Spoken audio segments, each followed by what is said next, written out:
Hey there, comic friends. I'm Travis. It's time for Comic Roundtable. Had to think for a second. Where am I? How- How's it going, guys? Today, once again, I have with me, as almost always, Sergeant America Mike. How's it going, sir? Boom! I am still alive. Don't fall asleep. Yes. Mike's tired. He's been working. He's been a working man today. Don't fall asleep. And and, Yeah. and we have back with us again today. We have Luke. How's it going, sir? Good, and I am Doctor Strange to Mike's Psycho Pirate. Oh, right on, right on.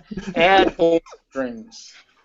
And once again this week we have back with us young Fred. How's it going, Fred? Wonderful, and yourself? Not too bad, not too bad. Odd week. It's the fifth week of comics, and those of us who collect singles anyway know that our polls tend to dwindle.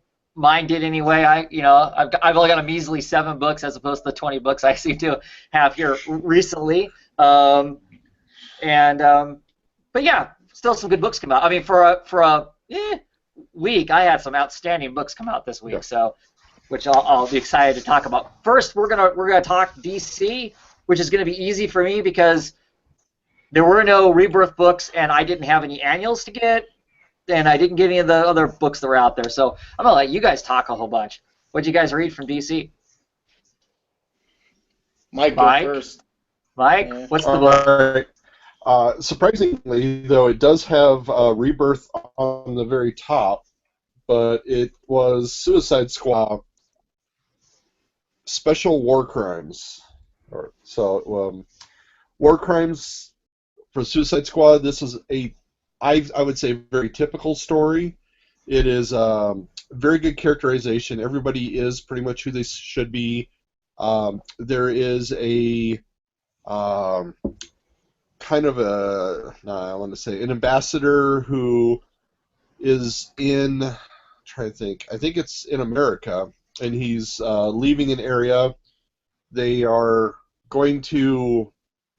There's an international court that wants him to be tried for a war that was held in the Middle East, and he's pretty much untouchable. But they grab him, take him, and so the only people that can rescue him, of course, is a Suicide Squad.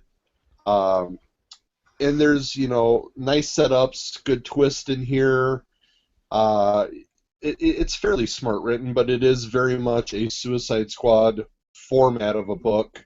So I guess I just have to say that it was everything I needed it to be. Even at the $4.99 price, it was a little thicker.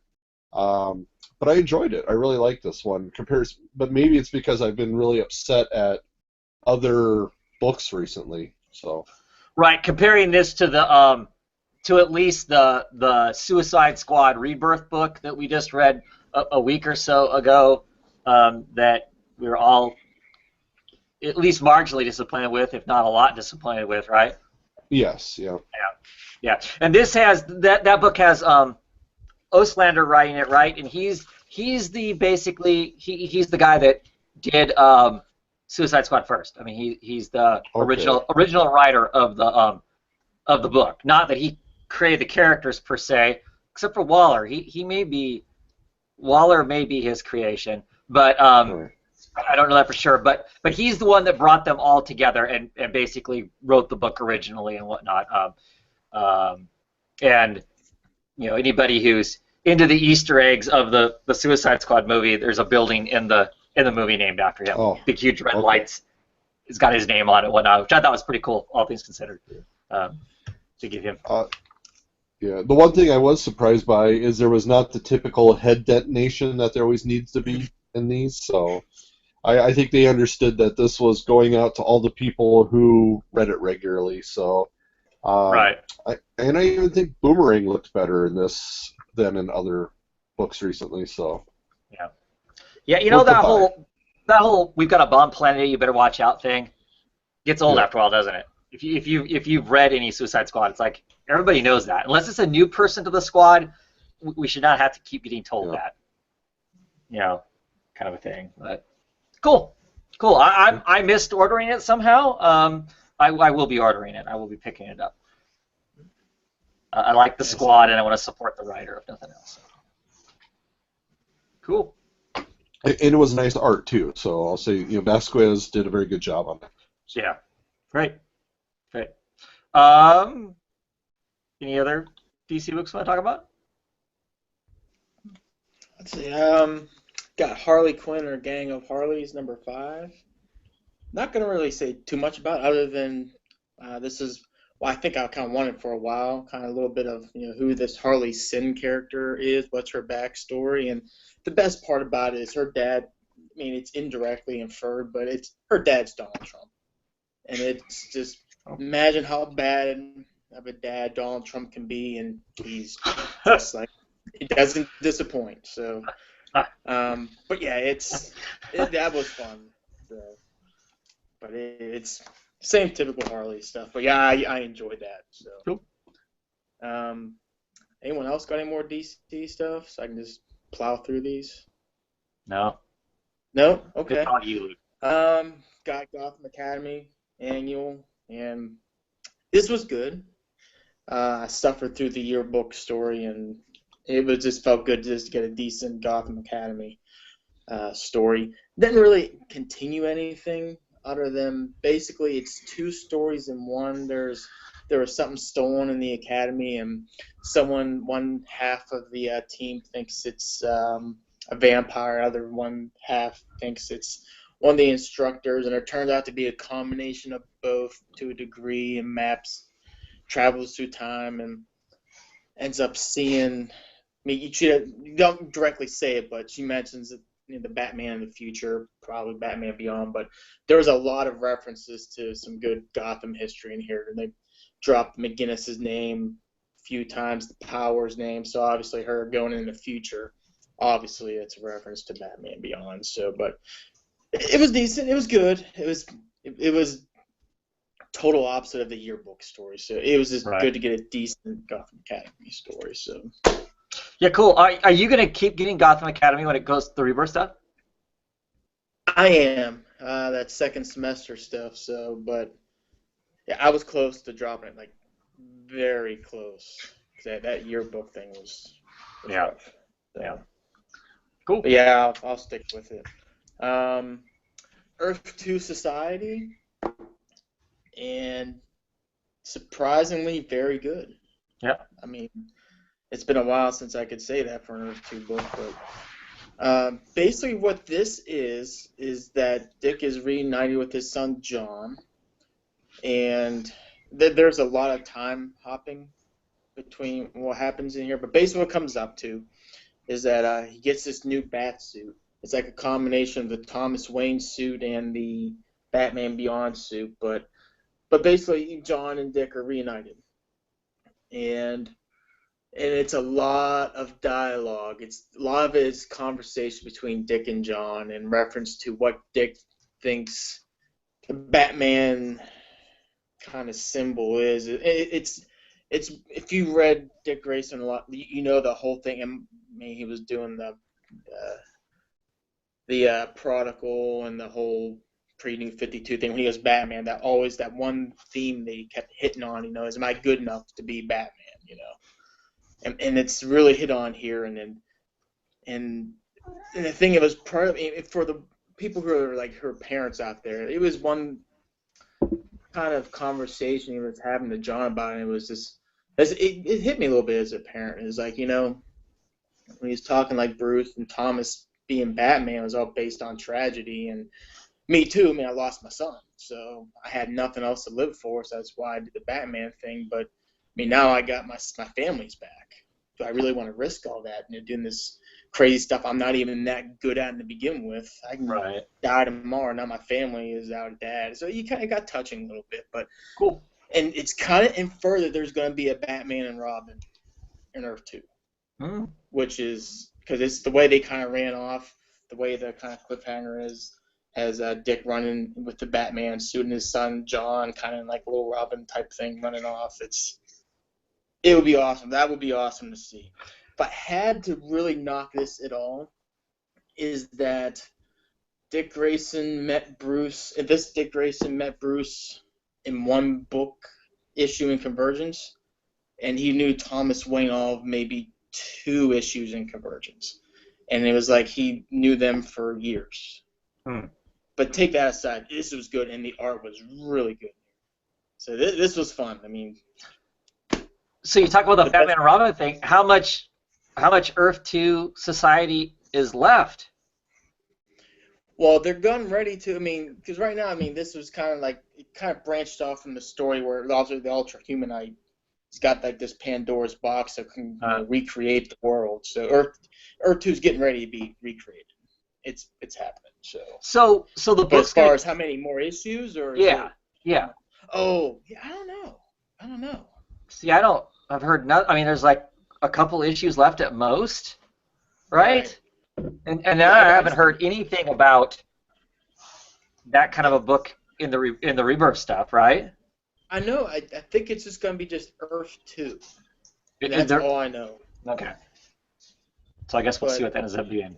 Yeah, I mean, who knows? But it'll be fun to see like a Batman and Robin. That'd be pretty cool. And Dick as Batman, it works. He's a little goofy. I mean, he's right, and a different dynamic, a completely different dynamic. Right, yeah. Sure. Cool. Well, I got one more. I wasn't because I wasn't here last week to talk about it. Six-pack Dog Welder.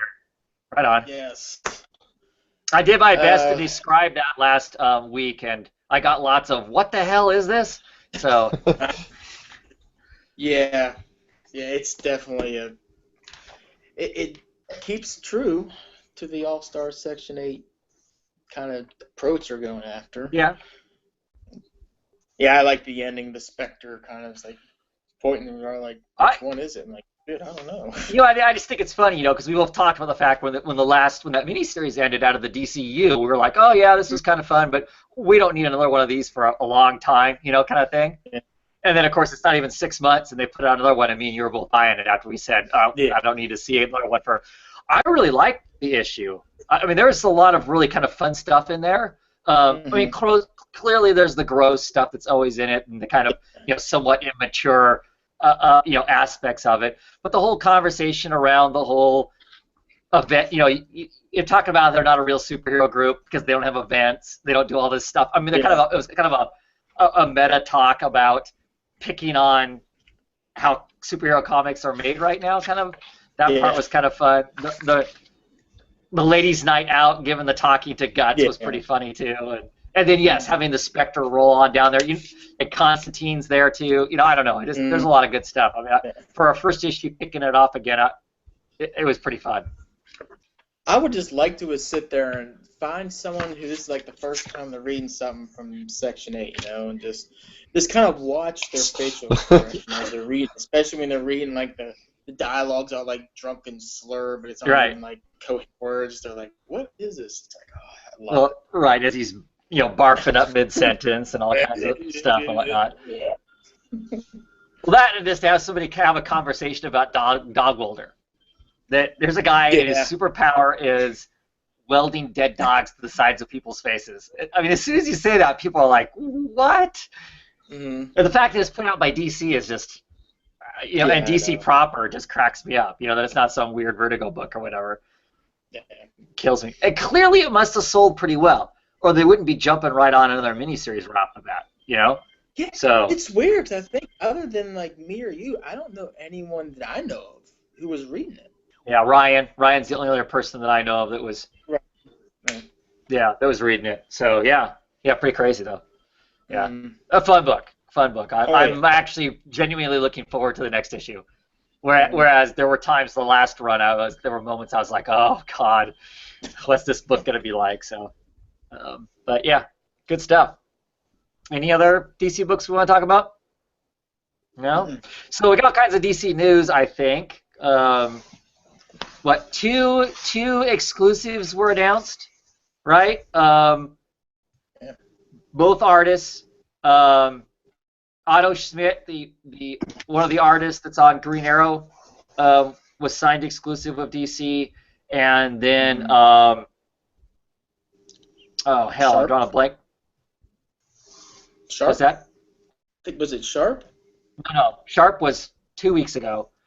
The other one that Oh, was he was? announced Oh, this oh. week was the artist who's currently on Nightwing. I'm drawing a blank on the man's name. Fernandez?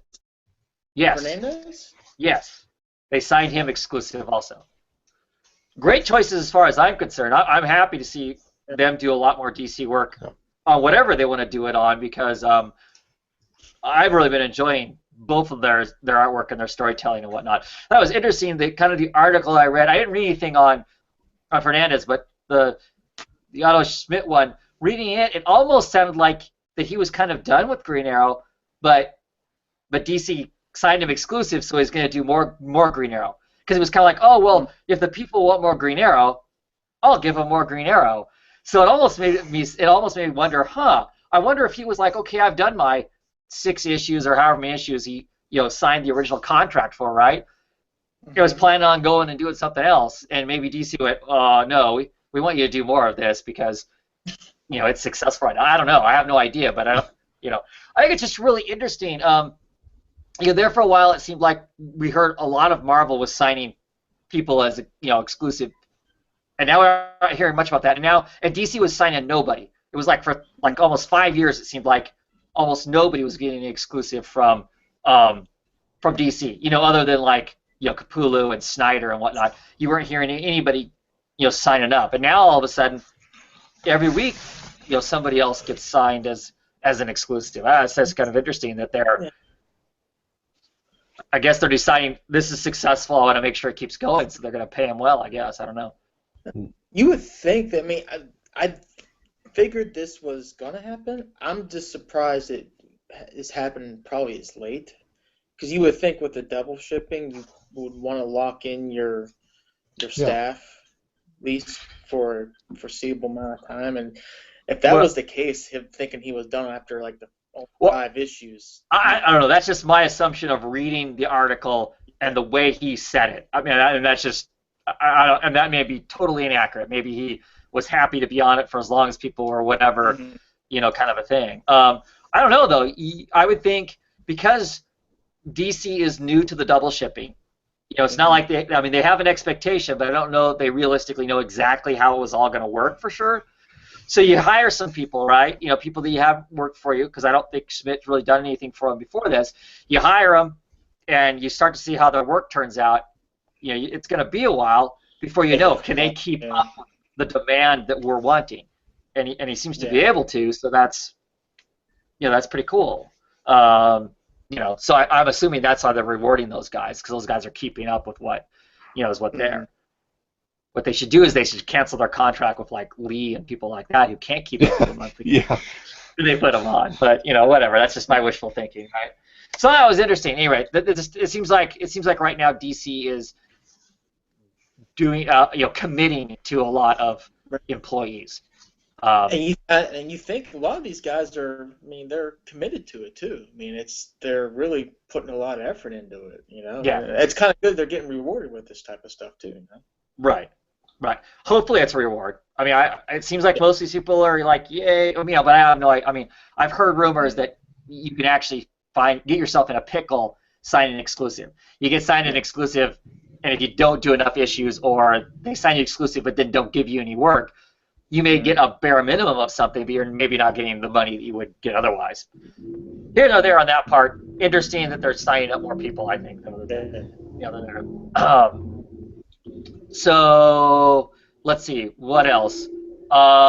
We got an announcement of another crossover.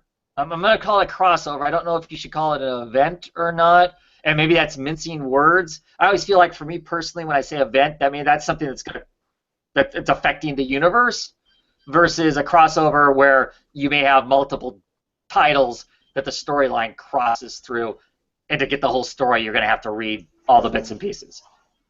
That's just my personal definition, so everybody knows what my definition of the two is. So, announced crossover, Justice League versus Suicide Squad. Batman and Superman have decided that they think Waller should shut down Task Force X, and they're going to do it, is supposedly the premise. With Williamson, the guy who's writing The Flash right now, also writes Birthright and Nailbiter and a few other things. He's going to be writing it, so I don't know exactly when it says he's writing it. I don't know if that exactly what that means. Does that mean he's going to write both the Justice League issues and he's going to write the Suicide Squad issues? I don't know. But anyway, so it's 6 issues. It's like 2 months. So it takes up like 6 issues because of the double shipping or whatever, something along those lines. I don't know. I groan because first and foremost, the idea of the Suicide Squad surviving the Justice League suddenly deciding they're going to shut them down. I don't see how that works. Me and my son have chatted for hours now about how does that work. Now, if the Suicide Squad wanted to mess with the Justice League, they could do it for a while, and some of them cause problems. But if it's the other way around and the Justice League is preemptively striking on the Suicide Squad, I'm sorry, I don't see how Harley's mallet or Deadshot survive Superman and Wonder Woman and the Lanterns coming down and the Flash and deciding that it's time to shut them down. I don't know. Regardless of that, I guess the part that really bothered me is you read the whole article about it and whatnot. It basically was the idea.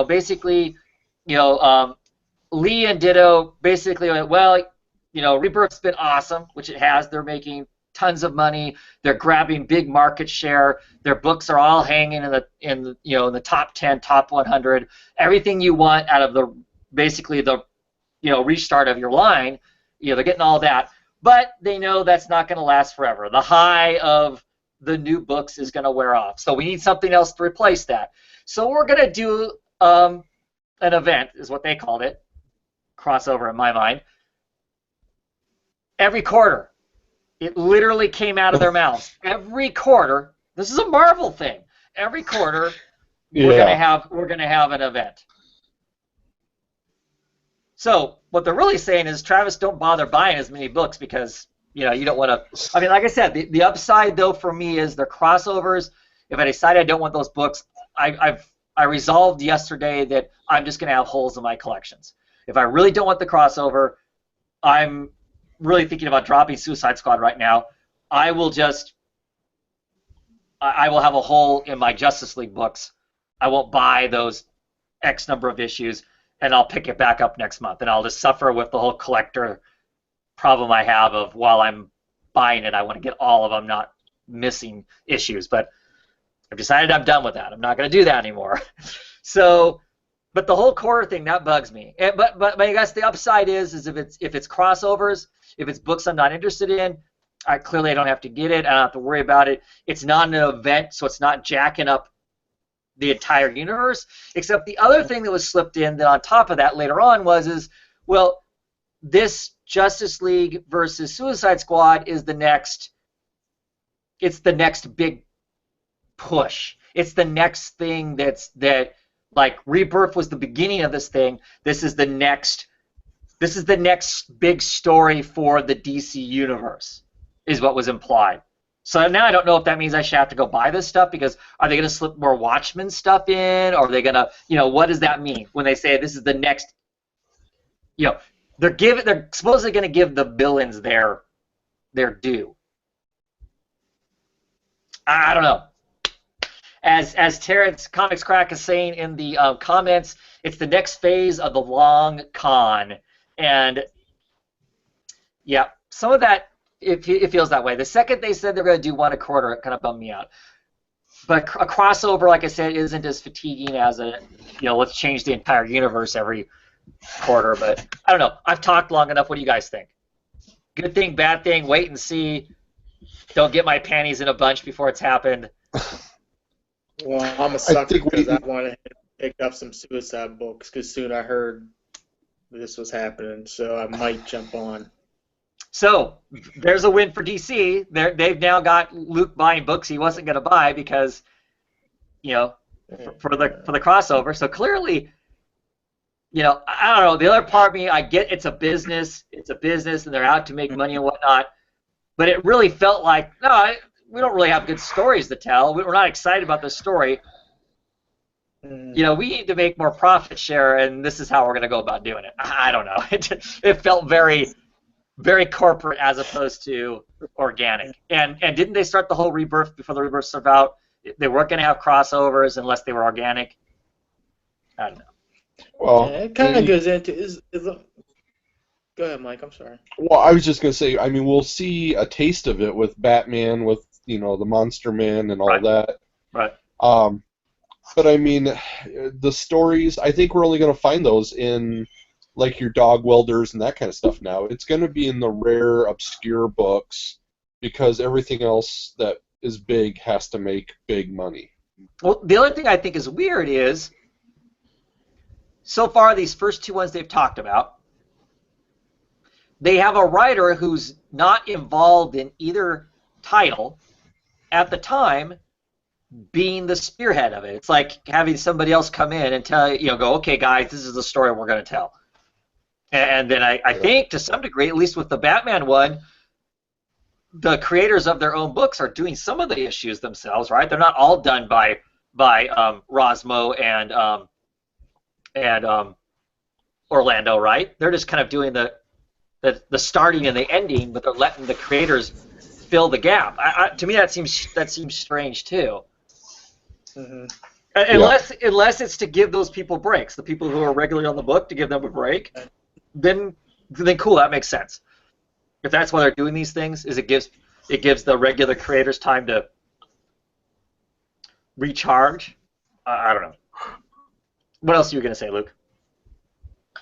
No, I was just gonna say, I mean, if the story's good, just make it worth it. Sure. And I think that's okay. If it's just a cash grab, bah. Yeah. Oh yeah, and like I said, I could be totally eating my words. Those first issues could come out, and I could be going, "Oh, this is the best stuff ever. What the hell was I ever saying?" And people can go back and watch my videos. I've got videos swearing up and down that any book that was double shipping, I wasn't going to be buying, and I'm freaking buying all of them. So what do I know? It's concerning. It's the language that I don't like to hear. I don't like to hear mandated events every quarter. To me, there's nothing organic about that. I mean, I'm all for crossovers if those creators are all sitting around at their monthly or annual meetings and they go, man, wouldn't it be cool if we had our characters do something like this, and everybody got excited and they decided to do a story around that. Awesome. That's great. But just going, okay, let's just get the grinder out and let's start. I mean, I can see why they're doing the Suicide Squad Justice League anyway, just from a multimedia standpoint. Batman versus Superman. Spoiler for anybody who hasn't watched that, clear through the end of it. When you get Bruce Wayne showing up at the end, and he's kind of telling Waller that she should probably shut down. No, I guess that's at the end of Suicide Squad, right? Which movie is the end of Suicide Squad? Batman versus Superman. That's Superman. Get it right. No, anyway, no, that's right. It is Suicide Squad. It is Suicide Squad. It is Suicide Squad. Bruce showing up at the end of that and a kind of warning, hey, you should shut this down. Duh. I mean, I get it. I get it from a cross-pollinating across the different media kind of thing that makes a certain amount of sense.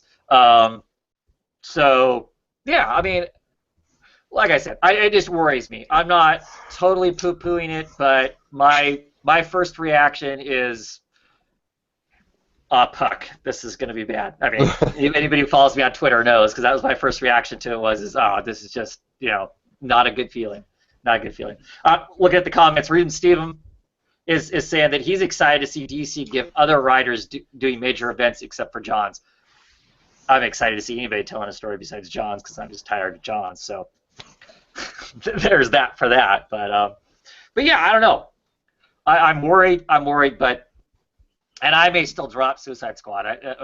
My big problem is I enjoyed Rebirth so little that nothing about that crossover excites me, because it just wasn't enjoyable. But anyway, what else? Speaking of movie type things, what do we got movie wise? There was a couple things, right? Movie or TV wise. What was that?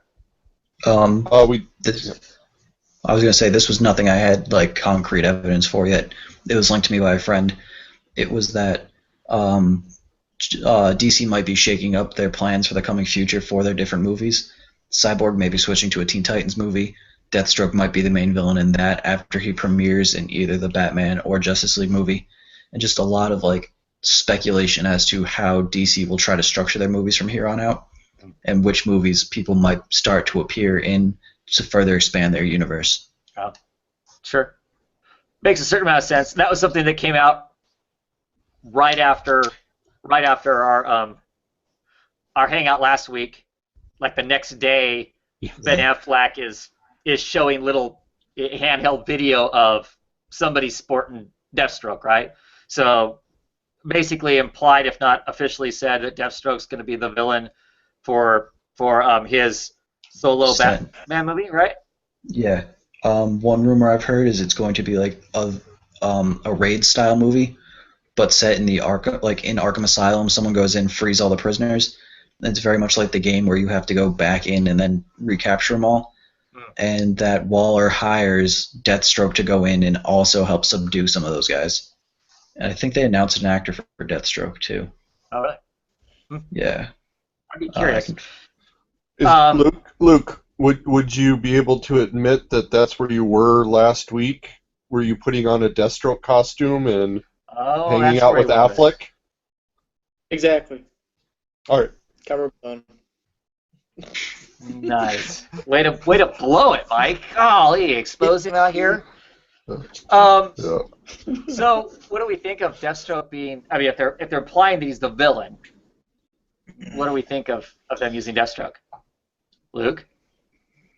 I think it can work. The problem, I mean, obviously because of Suicide Squad, I was thinking it was maybe gonna be Deadshot, but I was, be honest with you, I was kind of hoping that they would just keep the villain kind of hush hush and kind of. That's why I like how Suicide Squad worked it, because we knew Enchantress was gonna be in it, but do we know she was gonna be the big villain? No, and I kind of avoided that. I was kind of hoping for something similar, but I mean, Deathstroke's the same choice. I mean, right. Clearly, he's a fan favorite from the TV show. Anybody who watches the TV show, I know people who like him better than the rest of the show, and that sort of stuff. I never associate Deathstroke with Batman. I just don't. I mean, I get why they're doing it. He's more of a named character. I could think of other seemingly Batman villains that I think would be more interesting, but maybe not interesting for a superhero action movie. You know, I mean, I would be more interested in, I don't know, some, Crazy Quilt. Yeah. No, not exactly, but like Black Mask or something. You know, something where he's dealing with a criminal element that is more street level.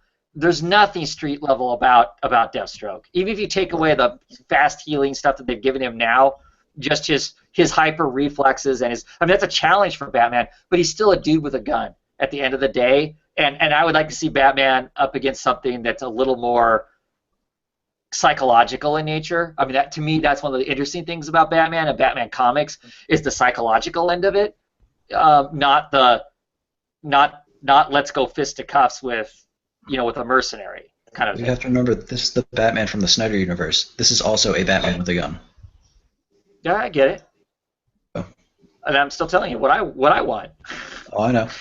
I'm not saying I'm not going to watch it, because I'm clearly going to go watch it. And I don't hate Deathstroke, and that's fine. I get all the reasons why they would. Me personally, if I was doing one, I'd want something that was a little more intriguing. I think like a Dr. Hurt, that would be fun. Yeah. Because you're talking like the cerebral part. Oh, that would be so much fun. Right. Somebody who's going to really run him through a real ringer. Those are the stories I like best, are the ones where he's, about ready to snap, or has already kind of gone off the deep side, and can he drag himself back, kind of thing. But I get why that might not be the movie they want to put out. It's a safe choice. Yeah, sure, for sure. I think it might also have to do with that Batman Arkham Origins game, because the big hype for that game was you fight Deathstroke. Yeah. And I get that too. I mean, that would be pretty exciting if they're going to have him running through Arkham, you know, wiping out a bunch of people. I don't know that it's going to have much plot to it, but but it'd be pretty damn exciting watching him, beat up a whole bunch of people. If it's the warehouse scene from Batman versus Superman for like 2 hours, it will be great. I mean, that won't be a quality movie as far as, boy, I went and I came out with something meaningful. But yes, as far as let's just watch some badass fight scenes, yeah, it would be fun for that. But I don't know. I don't know. It would not be something that I'd be like, oh, this is a good movie. I enjoyed myself, but it's not a good movie, kind of a thing. But yeah, I don't know. Other types of news around that lines is we hear that some of the showrunners from Arrow are shopping around Black Lightning as a TV show. So, which would be cool. I mean, I like the Black Lightning character. There's a lot they could do with that character depending on where they want to start him at. Is he a PI? That sort of thing. There's a whole lot of story they could tell that's even outside of him just being, the superhero kind of thing. So, could be kind of cool. And at some point, right, we're gonna reach saturation point of superhero. Yeah. No, they can keep making them forever. Who knows? The shocking Arrow's on what, its 5th season, 6th season? That blows my mind. That a superhero show is easily able to go into syndication now just kind of is crazy to me, but would have never believed it 10 years ago. Not in a million years. Anything else DC-wise we feel the need to talk about? Just throw it out there. I think Orlando is going to get Justice League of America. Yes, that was announced, right? It was announced because this last week, right? This last week they had a Diamond retail summit kind of thing where lots of comic creators and industry people were there, and Diamond hosted it, and the retailers got to go. And yeah, he's doing a Justice League America, which is spinning out of the Justice League versus Suicide Squad. Right. So that would mean that there's going to be a Justice League of America again and a Justice League, which hopefully it's not the same setup as the last Justice League of America, which was literally pure setup to do that Forever Evil event, and was kind of crappy.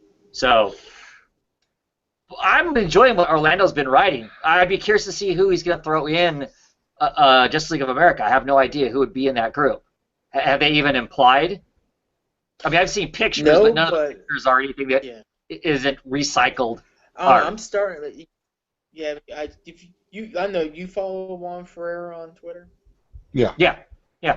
He's been showing a lot of Superman. I don't know if that's a. So he's going to be doing art on it. All these other Justice League characters he's been showing little pictures of. So I don't know. Does that mean he's doing the art? I don't know. He's just doing sketches. Oh, it's just, okay. I don't know. Wow, because that'd be something else too. I've been enjoying the stuff that Orlando's been writing, so I will definitely check it out. I think it'd be cool if he threw in Midnighter and Apollo in the group, but I don't know. I don't know if there's any justification for those two guys to be working for an American version of the Justice League. Because I mean, just off the top of my head, if I start thinking about it's Justice League versus Suicide Squad, and somehow out of that whole thing comes another Justice League, I'm assuming that the heroes that are in Justice League of America are American citizens, something that the U.S. government is more comfortable with potentially. And if that's the case, I don't see that being Midnighter and Apollo. Midnighter maybe, but Apollo, I don't. Apollo's more kind of universal, kind of like Superman, as opposed to. So I don't know. I'm sure I'll check it out. I mean, what's a few more bucks, right? So anyway, some cool stuff coming, and some potentially worrying stuff coming, I guess. Anything else? The actor playing Deathstroke is rumored to be Joe Manganiello. I don't know if I'm pronouncing that correctly. I'm not sure who that is. He was Flash Thompson in the Raimi Spider-Man trilogy. Oh, okay. If I can do this. He's gonna be wearing a helmet all the time, so I don't care. This guy. Yeah. Okay. Sure. Oh, okay. Yeah. Instead of just getting the guy from the TV show, they get a guy that Yeah. looks kind of like him, except he weighs I know. about 50 pounds less. So Yeah. cool. Alrighty then. If we're done DC talking, let's jump into Marvel. I have one Marvel book. For some reason, Ms. Marvel number 10 came out this week. It's yet another Civil War II dedicated issue. Other than it's dealing with its own thing, Kamala has been left in charge of like a little mini troop of smart kids that are preemptively arresting or incarcerating other kids and stuff like that before they do wrong things and holding them for a period of time and whatnot. Last issue, disaster happened, and her best friend Bruno was trying to break out some of their friends out of this temporary jail. Seriously hurt himself, and so we get to see some kind of flashback to Camilla first meeting her best friend Bruno, and her feeling extremely guilty for kind of what is the chain of events have happened. She can kind of look back at it now and see that it's her own fault that this stuff happened, that she just kind of, without thinking, followed the directions of Captain Marvel and this whole preemptive arresting thing and whatnot, and that it has led to nothing but bad stuff. And by the end of the issue, she is hooking up with a villain, and they are going to do some sort of sneaky something or other to prove that Ulysses isn't right all the time. That just because he sees certain things, he's not omnipotent, so you really shouldn't be banking completely on what he has to say. And then more bad stuff happens with her friend who was hospitalized at the end. It looks like he may not make it from the explosion that he suffered last issue. So it was a good issue. With the subject matter, it being a Civil War thing, it doesn't feel like a Civil War thing. It feels like its own story, and has been enjoyable. Continues to be enjoyable. That's it for my Marvel books. Anybody else got anything? Jeez. I got Spider-Man. Spider-Man. Oh, Spider-Man week. And, Before Dead No More. yes. And I think I kind of like this. I think. Then again, I don't know. I mean, they're retreading the clone thing, so it's like, and a female Electro, that was kind of, she got her powers by basically kissing the old Electro they were trying to revive. The Prowler in this was good, and I thought Pete was, there was really no Spider-Man, you kind of get thrown off. Yeah, maybe I did like this. Maybe I did. How about that? I'm sort of intrigued. This is like I'm like going into like new territory here. I'm just like, I don't know what to do. They're inferring that Doc might come back next issue, and I don't know if it's Doc as in the character or Doc as in the robot that he's kind of like the AI of right now. Right, so right. We'll see. We'll see. I don't know. It wasn't bad. It was actually pretty decent. I have to say on that raving review, I probably will not be racing out to pick up Spider-Man. Oh, no. Oh, God, no, I wouldn't recommend that. No. If you were only a Spider-Man fan, just willing just to kind of rough out the storm, yes. But outside, yeah, this is... The storm.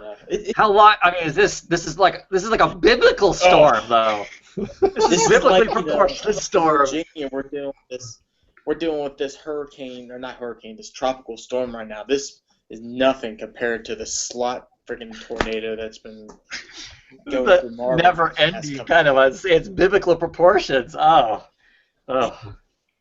awesome. So is that it for the Marvel books?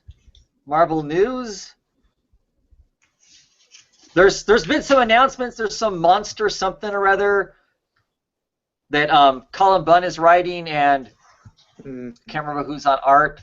I mean, they're starting to hint about new things. It's just the way that Marvel goes about releasing this stuff. It's like they'll release a black page with just like one word on it. We're supposed to, I guess, get excited about guessing what that is. I mean, I guess we attempt to have a conversation around it. Maybe that generates the buzz that they want or whatever. I don't know, but it leaves you kind of continuing to be clueless as to exactly what might be coming that we're supposed to be getting excited about. I'm always kind of interested in a Colin Bunn book, depending on what it is, but I don't know. Anybody else hear anything else about that? Must just be me. Okay. I'm not aware of any other real news-wise from the Marvel. When is the Marvel Now thing supposed to start? Is it right after Civil War is done? Well, Civil War is not going to be done before the stuff starts coming out, though.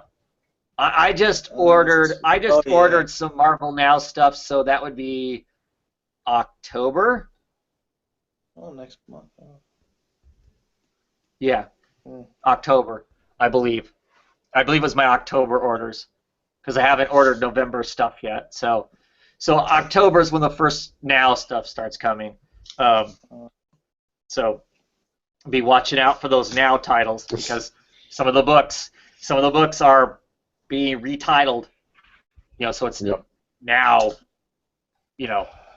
Black Widow, and now Doctor Strange, and now Ms. Marvel, and whatever. So be on the lookout. And sometimes the numbers go back to 1, and sometimes the numbers just keep right on going.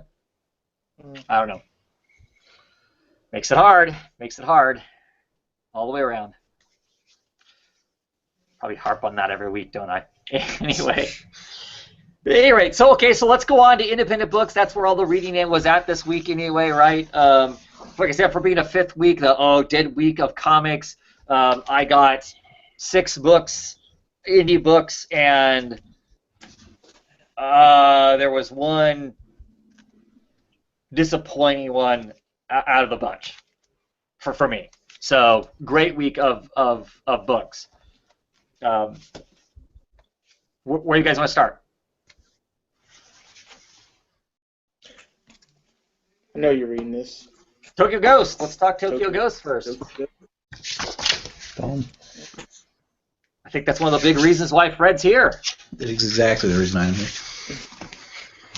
So, what do we think of the way this ended? Or this issue in general. I mean, this was the ending of the story, but...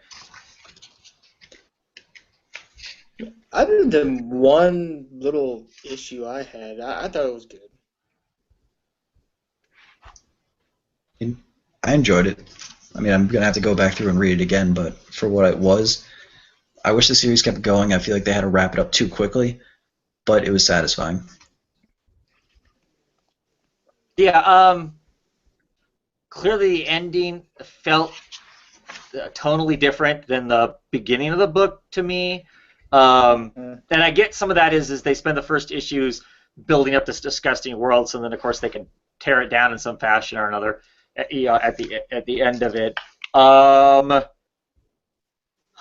going to have to read it again too, because I have mixed feelings about it. It didn't end horribly. I'm not looking at it sour grapes because it ended, because sometimes I just have a problem with endings because it ended and I just don't want things to end. I was fine with it being an ending. This virtual reality Teddy suddenly becomes Jimmy the Cricket. I don't know about that part of it, because is that like a fake fantasy version of Teddy that's there to entice Debbie? Because Teddy was almost never that. He was this addicted, monster most of the time. I mean, even when he wasn't strapped in, when he was in Japan, he was always struggling. He was never the Rock kind of thing. That was the element that to me seemed odd, that Debbie kind of crumbles at the end, which is okay, for the hero to have doubt and whatnot, but it just seemed convenient that Teddy would be the voice of reason, I guess. Am I the only one that maybe I'm the only one that has an issue with that? I don't know. That part of it seemed strange to me. They end it so they leave it kind of open where it could be, you think it's all over with, and then the horror. It's kind of the horror movie ending. You think it's all over with, and then you get that. The Vincent Price laugh at the end of it. Oh crap! It's still there. Kind of a thing. On a Game Boy of all things. Yeah, it was awesome. Yeah, old school, right? Old school Game Boy. The monochrome green and black version of it. I also like how it ends with "Would you like to play a game?" Yeah. I mean, but there are other aspects I thought were really interesting. I mean, because it goes from her, Debbie really not wanting to be alone and fighting for that, and then of course she ends up kind of drifting off to be alone. I mean, I know she's not. She's off on other adventures to help other people, but I don't know. I like how at the end they have those two kids who are supposed to be like the next version of her and Teddy running around. Like you see them running through the new city. Right. As opposed to her and Teddy running through like the dystopia they lived in. Right. Yeah. Luke, what was the thing you had the quibble with? I thought the story was good. The issue was okay. It's just when that kid came and drop kicked what's his name Davey out of nowhere, I thought that was really convenient because when's the last time we seen that kid? Last issue. Last issue he was kind of around. He was around the last couple. The beginning of last issue, he gives Debbie that kind of like, "You got to do this for my mom's speech. She saved you. Now you owe her." And before that, he was there to help patch her up after she gets shot. But he's been like loosely tied in since she came back from Japan. Yeah, 'cause he played a kind of a big part. Yeah. For a character, I didn't think it was all that. I don't want to say this is gonna sound really harsh, but I don't mean it that way. He's not that important because he just played a really big part in that, Yeah, Deus Machina. Suddenly, out of nowhere, he shows up and tips the scale. Right. Right. Yeah. Artwork is stellar through it as always. This page splash at the end, I would get that as a poster any day of the week. But going on about that kid, puberty hits him like a truck in like the course of a year. He goes from like this lanky kid to like the next Teddy, supposed to like never seen anybody do that. He's probably roided out. Probably. Because he's the next Teddy, right? Yeah. Yeah. Yeah, and Comic Crack is talking about seeing your picture of the variant on Twitter. That variant is that the Albuquerque one? No, it's the I think it's Dustin Nguyen. again. Yeah. Dustin Nguyen, yeah. Yeah. I don't So know. it's one of his watercolor works. It's sharp. Yeah. Yeah. I mean, don't get me wrong, I enjoyed it as a whole, too. There were elements in it I liked a lot more than others. I liked the Tokyo Ghost. I thought she's interesting. Some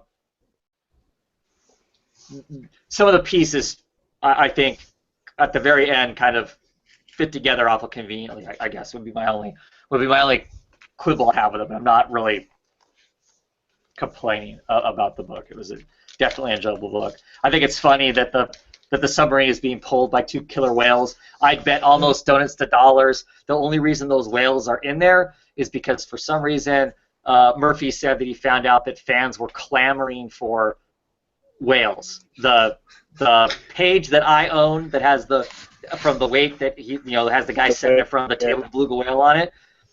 when I told him that I owned that page, he laughed because he said that everybody was clamoring. He said he got lots of people keep asking him about that page because they want whales. So he's kind of making it a point of putting whales and stuff.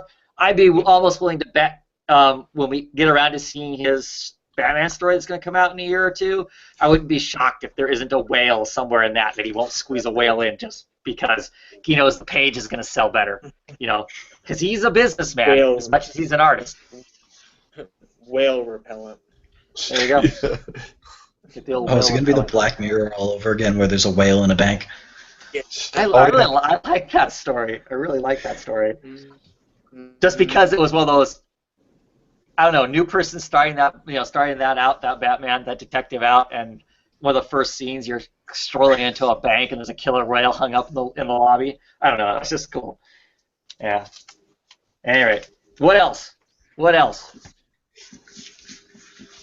Oh, here. I'll briefly talk about this. This is Abe Sapien issue number 36. It is the final issue of the whole Abe Sapien run. 3 years basically in the making. It's been this long journey of Abe trying to find out who he is, both on a meta level and physically. What's his place in the universe? Is he the next step in the evolution of man? Is he attached to the frogmen that have been pouring out of the earth, attacking the world? Is he the next evolution? All that kind of stuff. Does he belong with a BPRD? Who are really his friends? What was his life? And so lots of times this story has been very long and very slow in its build, and I've loved it. I have no problem with the way this is all just kind of matured along. We get these long stories of him, just kind of questioning life and all of that kind of stuff, and I've really enjoyed it. Last issue felt a little dicey. Kind of our stuff just kind of coming together and kind of making some leaps of logic, it seemed. And then this issue, it just all abruptly ends. He goes back to where he started out at. Maybe he's re-enlisting with the BPRD. He gets in a fight with this black sorcerer who's changed himself into basically looking almost exactly like Abe Sapien. He's the real Ichtho Sapien, the next man, the next level of man. He gets in a big fight with that guy and he wrecks that guy and gets wrecked himself, and BPRD scoops him up at the end of it and says, "Hey, we finally found him," because they've been looking for him this entire time to get him back because things have gotten so desperate. And they scoop him up, and that's the end of it. It was a very dissatisfying ending. I don't want to discourage people from reading this, but don't expect it to land well at the end, because it doesn't. It was quite a bummer and has me concerned for what's coming with the rest of the kind of Mignola universe type stuff. If the rest of it is coming to some sort of an end, I hope it doesn't end like this. This felt like, okay, because Mike said he's done.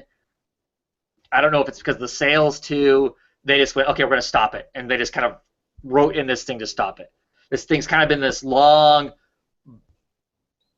burning fire that should have been this great funeral pyre of an end of an issue, and instead it was oh crap, that's on fire. Let's stomp it out as fast as we can. And it was a bummer. For everything that it's been, the ending of it was a bummer. Just how quickly and abruptly it shut it down, and the way it shut it down. Would have been better to have not had those fights at the end of it. And if he's going to end up back in the pages of BPRD, and I'm not 100% sure if he is or not, if he is, they should have just left this alone and left it way open, and then they could deal with bits and pieces of the story when they wanted to in the main title. I don't know, but it was unfortunate.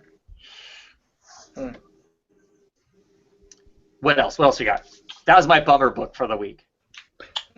The Paybacks. Paybacks, issue number 2. Yes. In this one, we find that the Paybacks, somebody has released the information on everybody's secret identity. And Major, I can't think it's Major, I think Destruction, is the main guy who is now upset. He's going to kill all the Paybacks. So he is the Superman, he is the Hyperion, he is the Sentry, He is that super being that nobody can destroy, even groups of people can't. So we start with the opening on all the paybacks getting slaughtered. Oh. And the only person who can help him is Blood Pouch, and that is kind of like a anemic version of Cable. He's got all the pouches and one pouch over his eye, and then he says, you know, I will do the ultimate sacrifice, and in the pouch over my heart is the crystal that turns me into the giant robot Zord, and I will end up defeating him. And then all of a sudden it cuts to everybody standing around Blood Pouch, and they're like, do you understand in the middle of your story you went from third person to first person? It's smart writing like that I enjoy about this, because he's like, no, this is my plan, guys. They're like, your plan killed all of us. He goes, do you even have a crystal that turns you into this? And he goes, that is beyond the point. So I enjoy that kind of stuff. Little art things like you see Jay and Silent Bob as Bluntman and Chronic are drawn in here. Nice. There's just all these different little things that, you know, they're working into, and they're basically the person who's in charge of the paybacks has said, as many of these superheroes that you can kill, each one you kill, you then get your sentence removed. So it's almost like a Suicide Squad in that sense, too. And it's enjoyable because they're like, you know, you can't kill Major Destruction or one of these guys. He goes, no, but there's at least one putz in their group that I can probably kill. So that's what everybody's trying to do, is find the one person that they can knock off. And they're like, well, it's a bad idea. You're going to get killed. So once again, this is issue 2 of the run. I just have to recommend it. It was hilarious. So I keep putting it on Twitter. I mean, it's funny comments. It's beautiful art. I got to keep buying it. I got to keep preaching. Cool. I look forward to the trade. All right. Because I enjoyed the first trade quite a bit. So Yeah. why not? Anybody reading Saga? Or Saga, as some people say it. I don't know. I am. So we're back, issue 37. This is coming back off one of the long breaks, and I'm always apprehensive. Okay, you come back for the long breaks. How much time has passed? You know, because the last time we came off of a long break, it had gone like 3 or 4 years, kind of a thing. So what was this going to be like? Clearly not that much of a jump this time. Maybe a couple months at most. If that, because no, it can't even be that, because if Alana's pregnant, she's not showing yet. They're not 100% sure that she's pregnant, because they have this whole conversation about whether or not they should tell Hazel or whatnot that she's going to be a big sister. Which the last time before this book went on break was before last week was the last time I had talked to you guys, because I remember talking about whether or not time would skip before we got the next issue. Right. Yeah. So this issue is kind of a lot of setting up the next situation they're going to kind of have to deal with. It sets up the planet that they're going to they're having to land on to refuel, because their tree basically runs on, the tree rocket ship that they're flying around in runs on, they burn magical items in it or something, and there's also this like crystal or whatever they can burn in it. There's this meteorite comet that's flying around, really is what it is, that both races are fighting over because it's got a lot of this resources on it. So basically both sides just devastate everything and then rape the planet is what they're doing. They're going to kind of, unfortunately, land on this planet and try and take some of the resources for themselves so they can travel on to wherever they're going to hide at. We've got the situation with the current people that are living inside the ship. People who used to be enemies with each other, they're now kind of starting to get along with each other to some sense. Getting along in other cases. Not getting along. Our trans character. Yeah, our trans character that's in this does not like the. She only likes the Wreath people. She does not like the robot, the whatever they're called. I can't remember what they're called. The Robot Royal Family. Yeah, she does not like them at all. She just thinks they're horrible. So there's that. Yeah, Prince Prince Four, who's no longer a prince, but we still call him Prince Four. He's trying to relieve some stress, as we'll say, and they pull no punches in this issue. This probably falls under porn as far as soft porn as far as that goes. And of course he's got the little TV head, so he's cycling through all these different images to try and get the right image in his head to finish satisfying himself. And what his final image is really got him pretty disturbed by the end of the thing. But yeah, awesome, because of course that then potentially throws in this kind of kind of a thing. And then you have the bounty hunter group. Sophie, the young girl that I think everybody loves in the book, who is growing up amongst these bounty hunters, is old enough now that she can become a bounty hunter apprentice, and that's what she wants to do. And Gwendolyn, Marco's ex fiance is saying, hell no, that's what you're going to do, you're my page. And you're not going to that planet because that planet really bad stuff's going to happen. So clearly there's some implication that something extremely bad is going to happen, like some massive offensive or something's going to happen. So. And that comet they're trying to land on to get fuel is Sophie's home planet type thing. Right. So you can see where the dots are getting connected again and whatnot. So as this issue didn't have, maybe it wasn't heavily dialogue driven or have one of those moments of kind of stuff that we get in a lot of these issues, this sets everything up to where we know what's going to be, the premise of what the next kind of adventure for these folks is going to be, I think. I really enjoyed it, as always. Yeah. With the reveal at the end, we have an entire planet full of wide-eyed Gus characters to fall in love with. Yeah. They can get killed off in some horrible way, right? Yep. I mean, they're not actually Gus. I mean, Gus is a little white steel guy who rides around a big beastie. But they're like meerkats or whatever. Meerkats, yeah. And they're all wide-eyed and sympathetic. Yeah. You got some food for me? You have some food for my whole family? Yeah, they're all they look like Disney characters. I mean, come on. They look like straight up, some of them wearing hats and scarves. Straight up Disney characters. And the worst part is it being Brian and Fiona Staples. One part of me wants to go, no, they're going to be the good, wholesome family, and they're just going to add to this universe. But at the same time, I'm like, I know this book. They're all going to be evil. I know it. Right, they're cannibals. That was my first thought was, they're really cute. I bet you they're cannibals. That was my first thought. Do you have food for all of us? You don't? Well, you look pretty tasty, They open their mouths and have 6-inch fangs or something. Yeah. They got the little alien tongue inside. Right. Oh yeah, the extra mouths. Yeah. At any rate, I always, really enjoy the book. It's kind of brilliantly done most of the time. And the wraparound cover is amazing. Yeah. Yeah. Fiona's knock it out of the park as always. So, for sure. What else? What else we got? I got Sons of the Devil, issue number 10. All right. Oh, I missed that. This was a little brutal, to be honest. I think this is the first time we see the devil in this. No. That the kind of the cult leader was kind of dealing with. It's brutal. Interesting little note. There was an issue in the last issue. I said that wrong.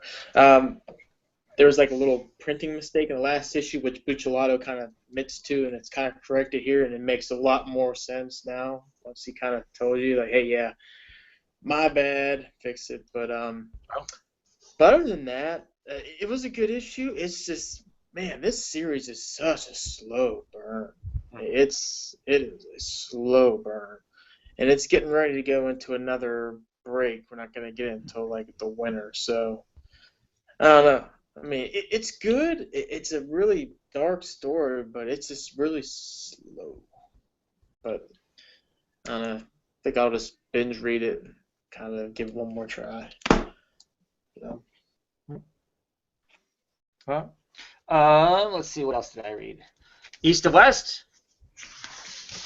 issue 29. Right. A little thrown by the cover. I know I'm not supposed to judge the book by the cover, but typically East and West, what's on the cover has some relevance to what's inside.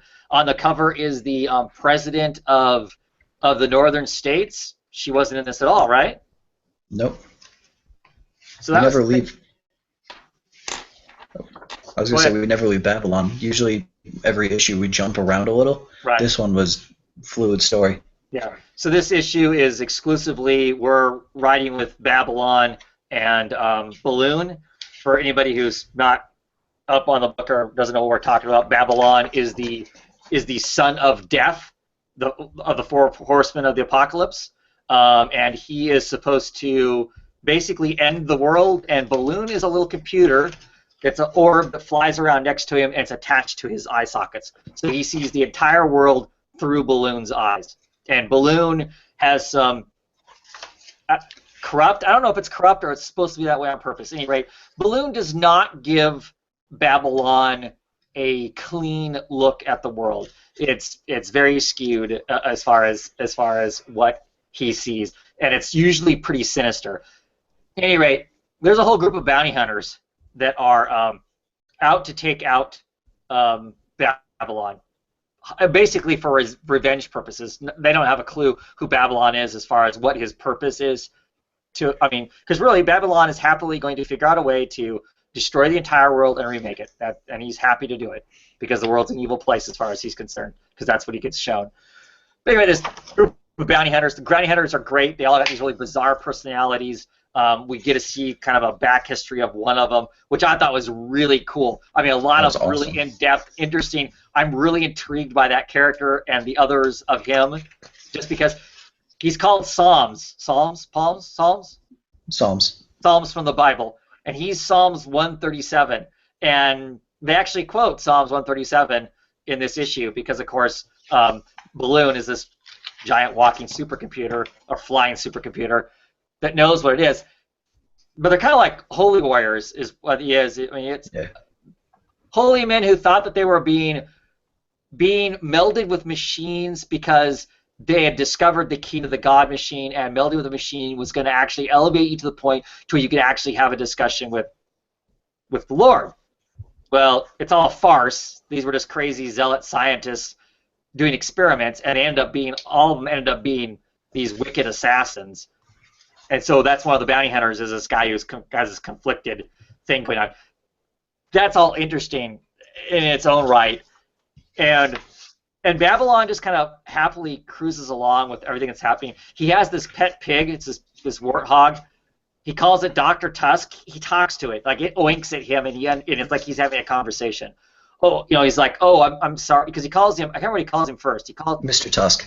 He calls him Mr. Tusk. He's, oh, I'm sorry, Dr. Tusk, because the pig oinks at him.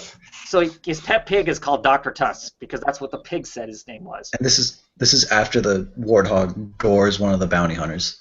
Right. But the really surprising thing in this is one of the things is Death of the Four Horsemen of the Apocalypse is hunting for his son to get his son back. He wants his son not to do anything horrible. He just wants his son like a father would. I never thought those two would ever meet, or if they did, it would be at the end of this book, and it would be some apocalyptic kind of moment, right? No, he shows up in this. They fight some of the bounty hunters off, and now they're a thing. They're. I don't know. I was really surprised. That really caught me off guard. I'm super excited to see what happens next. I'm curious to see about the conflict that's going to potentially happen between Balloon and Death. I'm also curious to see what the conflict's going to be between the Balloon and Babylon now, as Babylon starts to get somebody else feeding him information that might be different. It's going to be really intriguing. And then at the end, the return of the other three horsemen. Right, as adults. Yeah. Because the first time they come back as kids. Now they're bigger. And they hate Death, and they hate Babylon. Babylon killed them much earlier in the series. Actually killed the other three horsemen of the apocalypse. So Babylon the kid is a pretty badass. But next issue won't have any of this stuff in it, right? Next issue they're gonna go back to the politics stuff that's going on and whatnot. But I like super cool. I like what Balloon is supposed to like be, like what he's supposed to implicate, like the idea that one worldview will make you actually like perceive the world in such a way, and then that it will view outside views as a threat. Like his father will now be a threat to Balloon because he challenges the images he sets forth. Yeah. Oh yeah. There's gonna be a lot of really interesting stuff. And I heard from the artist on Twitter that there's only like, I want to say 15 to 20 issues left, give or take. It's about what they have planned out. So that seems really short. I mean, I know that's like a year, almost 2 years out before we'd actually get the entire story, but really good. This is a book. This is a book that I fully plan on when it's all done. As I was talking with Fred off air, when it's completely done, I know there's some deluxe versions of the book coming out right now, but when the whole thing's done, I'm waiting to see what kind of uber book they put out. And I'm buying. I'm double dipping on it so I can have a really cherry copy of something sitting on the bookshelf too, besides my singles, because it is a really, really cool book. Anything else you want to say about that, Fred? Oh no, I was just gonna say, like at least they announced far enough out that the book's ending. Like it feels like we have more time than with Kirkman saying, "Oh, by the way, next year I'm just done with Invincible." Right, just gonna hang it up. Yeah, for sure. What else we got, guys? I have 2 more books. Nothing? I got 2 more too, but I don't know if one of them's yours. Lazarus? Nope. Issue 24? We're like halfway through the story arc called The Calling, and it is a calling. Heads are flying in this book. Every issue for the last either 2 or 3 issues, somebody has lost their head, literally, in the book. This one's no exception. Actually, it's the same character. It's taking everybody's heads off. This blonde with a big 2-handed sword. She's been wrecking some families. Wonderful book. Lazarus is always really, really interesting, really intriguing. In this issue, Sophie, who is a Lazarus for the I can't remember the name of the family that she's Lazarus for, but she is allied with the Carlyles, which is the family that Forever, the main character of the book, is part of. They are in Eastern Europe, and they are wrecking some of the smaller families. They are absolutely going after them.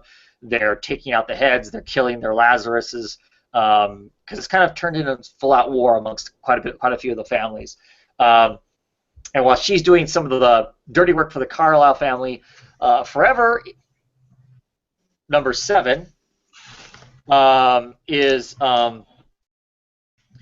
confronted her father that she knows that she's not really related, that father is not really her father, her brothers and sisters aren't really brothers and sisters, that she's some sort of made something, and she's really upset over that. And Dad tries to calm her down by saying, look, it doesn't matter whether you were adopted or birthed from your mother or whatever, you're still my daughter, and kind of walks away from her, and she's really upset. And then he goes and has the conversation with the rest of the family, and they're like, uh-oh, she's doing it again. You remember what happened the last Forever that this happened with, that she started questioning all this stuff, and we upped her drugs, and she got out of control, and it sounds like they had to put her down and start over again. And so now they're trying to decide what to do. They're thinking, okay, we're in the middle of a war, we can't afford for her to go rogue, so they're just going to up her psychotropics or whatever that they use to kind of keep her in the calm of what they need her to do. There's some conversation about whether or not they should just tell her who she really is, kind of thing. And they decide they're not doing that. Well, one of the family members actually does. One of the family members actually sneaks in the middle of the night and gives her access to some more information for her to kind of find out who she really is, which is going to be really intriguing next issue to see how that all spins potentially out of control. I think there's one or two more issues of The Calling, and then they'll go on another break before we come back for some more. Just still really, really interesting, really intriguing, lots of politics, and some great character conversations and intrigue going on, and a couple different storylines moving through the book. Still just really, really like it. Extremely dark and depressing. As far as a near future, this is what the world could look like if it's run by a couple family corporations, basically controlling everything. That 0.1%, basically running the world. But good stuff, really good stuff. What else you got? Spawn 265. Cool. Talk to me about Spawn. If you have ever read Spawn, it is pretty much still the same thing. No. For 200 and some odd issues, huh? Yeah. It's back to Al. It's been that way for about 15 issues now. And they've done that trope where, he goes through some experience, so now he's lost a lot of his powers again. And he's like, if I want to start doing things my way, I need to build up, like, a small army of allies and stuff. So they bring in the old character, the Ant, to cross over with them. And now they're kind of allied. They take out a guy in the sewers who's, like, part of this terrorist cell who's obsessed with spiders. Well, I don't know if that's, like, McFarlane jabbing at Spider-Man at all. Because there is no way he's not above that. And, that's a McFarlane thing for sure. So Al's going around and, like, in his personal life, he's trying to recruit guys who are all ex-military, and now he thinks he's found a way to recruit a bunch of guys who are all, like, superheroes. And next issue is him teaming up with Savage Dragon.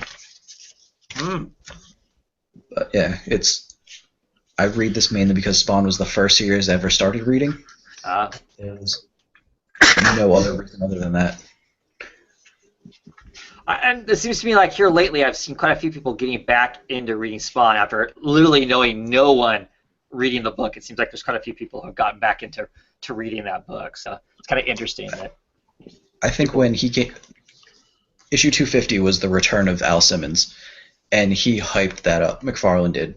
And he had John Boy Myers on art.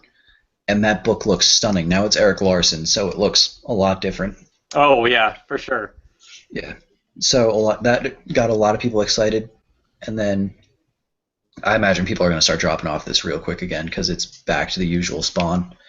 I'm mainly just picking it up out of name loyalty at this point. Sure.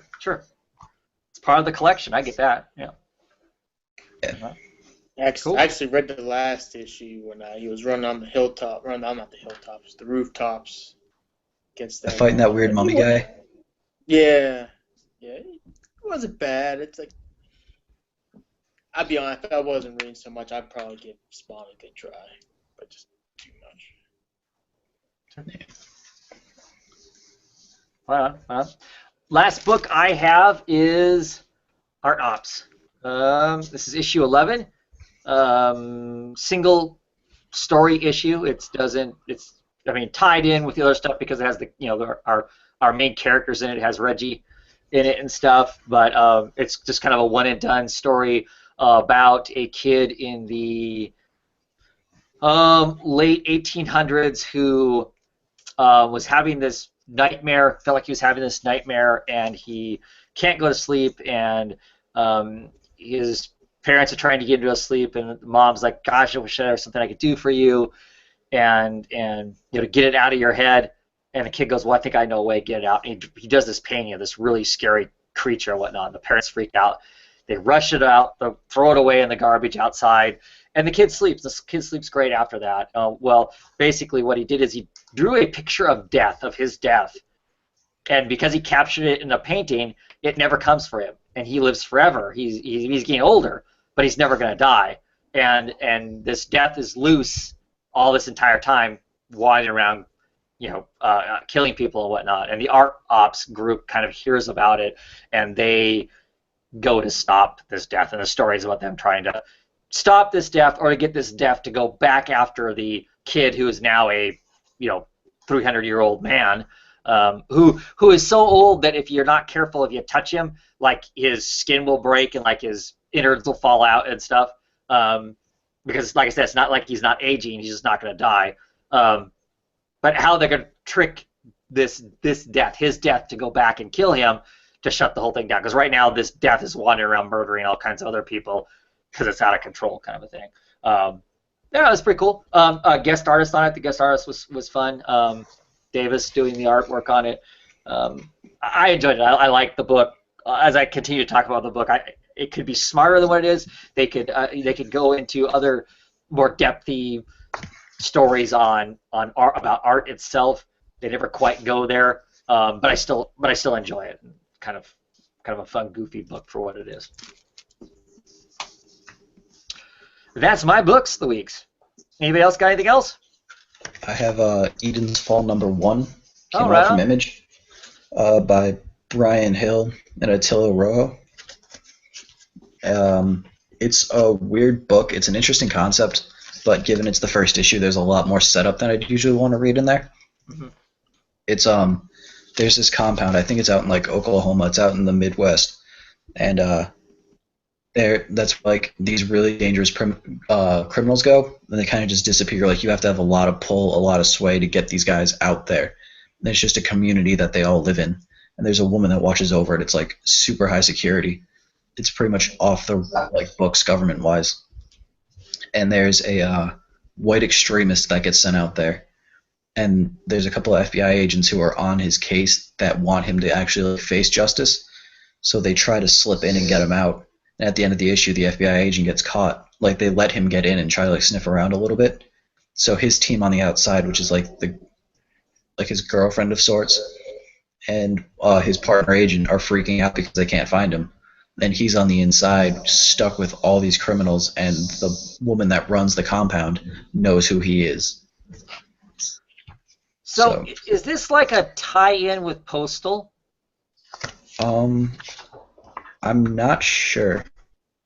I believe it might actually be. Because Postal is a place set somewhere in the Midwest where it's like a place where they have the criminals living in a small community and whatnot. Kind of like it's you change your identity kind of a thing where they're all living there and somebody starts killing them. Yeah. And of course that kind of puts the whole place into chaos. And I thought I had heard that there was going to be some sort of a crossover with some other Image. So I think this might be it because in the back that would make sense because in the back they're like, oh hey, you might want to read these other books, and there's a like forward in this book. Right, and the cover's got a big old raven or something like that, or crow on the front of it, right? Yeah, it's a crow eating a drone. Right, and see that all those Postal ones seem to be like a stump with an axe on it, and there's a raven sitting on the axe. It's the Tithe, Think Tank, and Postal. I think it's like all three of them crossing over. Okay. Yeah, that could be cool. That could be cool. Those are all books I'm kind of interested in. I didn't pick them up in singles. Things I keep debating on whether at some point I need to pick up and trade, just because they all sound like they have some interesting premises to them. Yeah. Interesting that these creators would decide to blend them all together for something. Which would also explain why I have no clue what's going on like I'm supposed to, because I've never read any of those other titles. Sure. But I mean, do you feel really lost though? I don't feel too lost, but like there's a lot of stuff that like already feels established. Right. So, and you're missing those points. Yeah. I wasn't sure if it was because it's the first issue, like it's a world these characters have lived in, but you have to find out about it, or if it was now that I know it's based off established works, it might be stuff I should already know. Yeah. Yeah. Interesting. I think this was a book I like accidentally checked on my pull list, and my shop owner just threw it in. Sure. But I was like, sure, based off your recommendation, I'll read it. Yeah. Yeah. Yeah. Cool. Anything else? Anything else you want to talk about, indie-wise or whatever? No? Well, I think we'll call it a night then. We'll be back next week, I'm sure. Some of us will. We'll have massive piles. I'll be back to my 20-plus issues, I'm sure, because we're back into a week of regular comic shipping and whatnot. Thank you guys for coming on and chatting books as always, and thank you guys who showed up in the comments and talked with us and watched, and those of you who watched later on, we always appreciate it. Leave your comments down below. Let us know what's going on. Are we totally off base on some of these books, or what? Always appreciate to hear from you. Anyway, final last words? I gotta get going. I have to feed my mogwai before midnight. Oh, dang, get on that. Okay, so we're out of here, so there's no accidents. Have a great night, everybody, and we'll see you next week.